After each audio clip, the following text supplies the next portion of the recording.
وزیر اعظم کی سعودی ولی عہد سے ملاقات، مکمل یکجہتی اور بھرپور حمایت کا اعادہ۔ وزیر اعظم محمد شہباز شریف کی مملکت سعودی عرب کے ولی عہد اور وزیر اعظم شہزادہ محمد بن سلمان بن عبدالعزیز آل سعود سے ملاقات کے موقع پر نائب وزیر اعظم اور وزیر خارجہ سینیٹر محمد اسحاق ڈار اور chief of army staff, chief of defence forces field marshal Syed Asim Munir بھی موجود تھے۔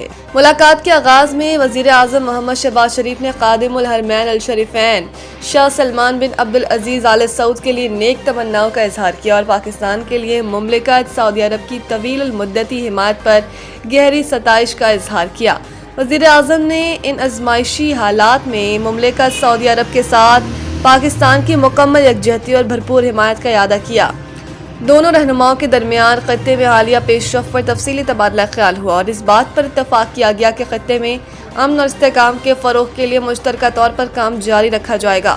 وزیر اعظم نے سعودی ولی عہد کو یقین دلایا کہ پاکستان ہمیشہ مملکت سعودی عرب کے ساتھ مضبوطی سے کھڑا رہے گا اور خطے میں امن کے مشترکہ مقصد کے حصول کے لیے ہر ممکن کوشش جاری رکھے گا۔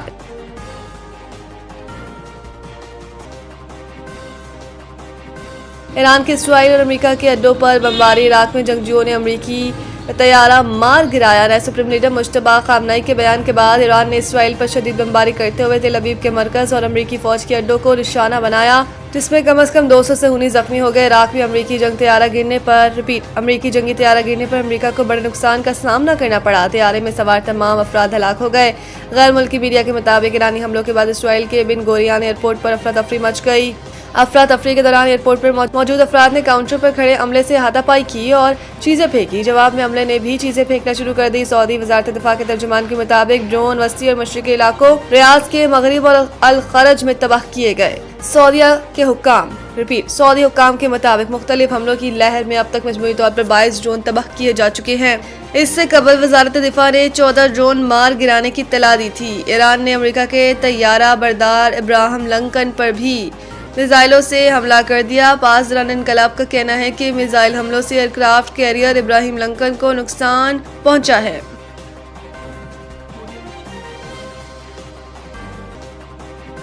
مشرق وسطی میں کشیدگی فوری ختم کی جائے، پاکستان کا سلامتی کونسل میں مطالبہ۔ اقوام متحدہ میں پاکستان کے مستقل مندوب عاصم افتخار نے سلامتی کونسل میں ایران سے متعلق اجلاس سے خطاب کرتے ہوئے کہا کہ مشرق وسطی میں کشیدگی کے فوری خاتمے کا مطالبہ کرتے ہیں۔ فریقین انتہائی تحمل کا مظاہرہ کریں اور مزید کشیدگی سے گریز کریں۔ انہوں نے مزید کہا کہ فریقین مستقل جنگ بندی قائم کریں، مذاکرات کا عمل دوبارہ شروع کریں، ایران کے جوہری مسئلے کے پرامن حل کے لیے اپنی حمایت کا اعادہ کرتے ہیں۔ ایرانی جوہری پروگرام پر سفارتکاری کے تعطل نے معاملے کو مزید پیچیدہ بنا دیا۔ عاصم افتخار کا کہنا تھا کہ تنازع کا پائیدار حل سفارتکاری کے آزمودہ اصولوں کو اپنانے پر مضمر ہے۔ پاکستان کا آج بھی یہی موقف ہے کہ مسائل مذاکرات کے ذریعے حل ہوں۔ سندھ حکومت کا نئے گورنر کا خیر مقدم بھرپور تعاون کی یقین دہانی۔ سینئر صوبائی وزیر شرجیل میمن نے میڈیا سے گفتگو میں کہا کہ نئے گورنر کو ویلکم کرتے ہیں۔ سندھ حکومت نئے گورنر سے تعاون کرے گی۔ نئے آنے والے گورنر آئین کے مطابق اپنا کردار ادا کریں گے۔ پچھلے گورنر سے بھی تعاون کیا تھا۔ شرجیل میمن نے کہا کہ وزیر اعظم کی صوابدید ہے کہ جسے چاہے گورنر لگائیں، ہمارا کسی سے کوئی سیاسی جھگڑا نہیں، وہ دن دور نہیں جب کراچی پھر خطے کا معاشی ہب بنے گا۔ انہوں نے مزید کہا کہ کراچی میں ٹرانسپورٹ کے شعبے میں بھی کام ہو رہا ہے۔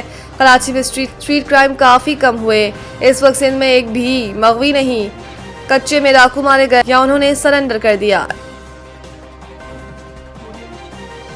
دی 100 لیگ آئی پی ایل فرنچائز کی مالکن نے ابرار احمد کو ٹیم میں شامل کر لیا۔ دی برانڈ لیگ کی پلیئرز آکشن میں سن رائزرز لیڈز نے ابرار احمد کو 1,90,000 پاؤنڈ پاکستانی 7 کروڑ روپے سے زائد میں خریدا۔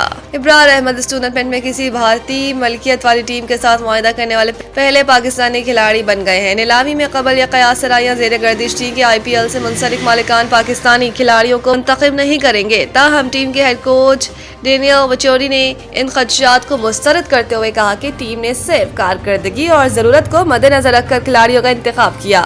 انہوں نے بتایا کہ ابتدائی طور پر انگلینڈ کے لیگ اسپنر اسپنر عادل رشید کو حاصل کرنے کی کوشش کی گئی، لیکن ناکامی کے بعد غیر ملکی اسپنرز کی تلاش شروع کر دی گئی۔ ڈینیل ویٹوری کے مطابق اس فہرست میں بنگلہ دیش کے رشاد حسین اور پاکستان عثمان طارق بھی شامل تھے، تاہم بالآخر ابرار احمد کو منتخب کیا گیا۔